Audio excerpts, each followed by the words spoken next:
Richard Tice and Reform UK are back again with another attack ad against the con-socialist government, this time on net zero.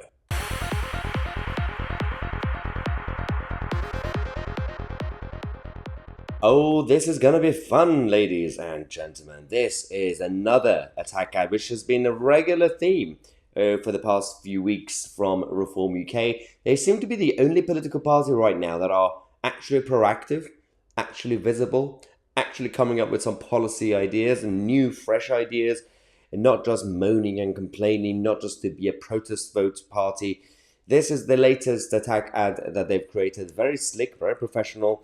And I swear I'm not getting paid to do this. It sounds like I'm getting some sort of advertising money from, or a commission from Reform UK. I'm not. But this is actually quite interesting. Watch this.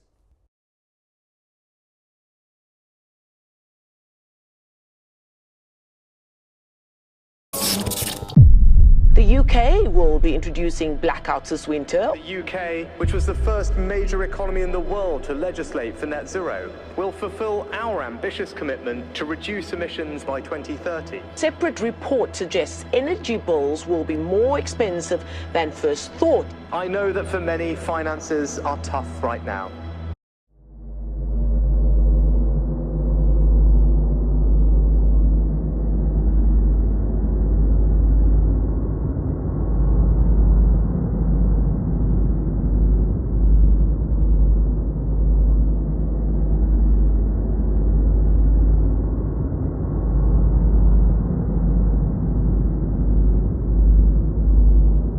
£1 trillion of levelling up by drilling down. And actually, it's better for the environment.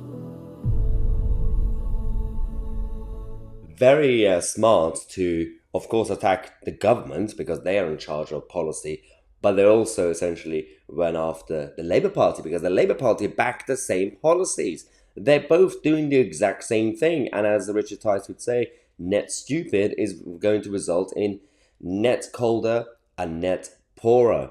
And this is no longer just about political point scoring or just getting power. This is a real issue that is affecting everyday people in our country, up and down the country. And Reform UK are making waves.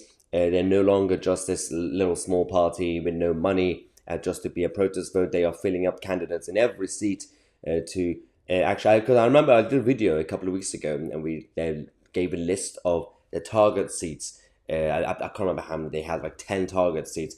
Some people assume that was all the seats that they're going to contest. No, that's just the target seats. Every party has a list of target seats in the marginal areas, but doesn't mean that they're not going to fight in every single constituency. They are going to be doing it for all 660 or whatever it is.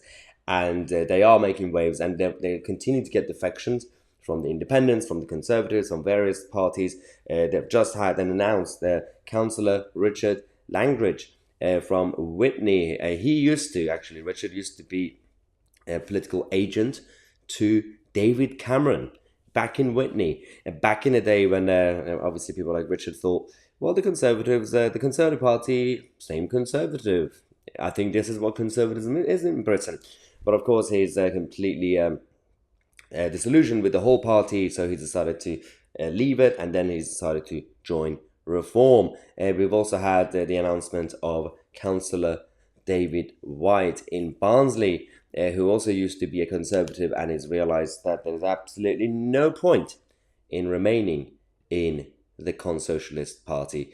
And we have actually had the recent announcement of the trend in the opinion polls. And I know that we don't trust the opinion polls in general because the only one that matters is on the day of the general election. But it does matter when it comes to getting the pulse of the country, the nation, and the mood as a trend. It does matter. So the latest that we now have is Reform UK on 9%, getting close to 10%. They're essentially only 10, 11 points behind the Tories. So it's getting very close to actually overtaking the Tory party. The Reform UK are now officially the third largest party in the country. Lib Dems continue to go down. I mean, they got some extra point recently, but they are now below 10% regularly. The Green Party, I don't know what the point of the Green Party is. It's been it's just a party of Brighton, I guess. And of course, the SNP are just SNP. They're also losing all their mandate. The Labour Party seem to be dominating, but it's simply because people are still not really ready culturally to accept that they can vote for a different party that's not red or blue. So if they're angry with Team Blue, a lot of people still inevitably go with Team Red. But it's sad. Things have changed. And it's happened in the past. When you had the Tory party and the Whigs, and of course the P-Lights, they on the one hand created the Conservative Party, and then the rest of them realized, well, the Israelis making the Conservative Party protectionist again, so they decided to create the Liberal Party, and my good friend William Gladstone here led that party. But until the 20th century, late 19th century, early 20th century, when the Labour Party came out of nowhere and replaced the Liberals. So it can happen, because it has happened in the past. I'm going to take a break. Thank you so much for all the support for the channel. I know it's obviously difficult to keep up with everything that's been going on, but I'll try my best to give you guys all the news stories that the mainstream media are not giving you, or even if they give you, we are here to fix the spin of the establishment. Subscribe to the channel, click on the bell next to it. I'm Tousi, and we are the media.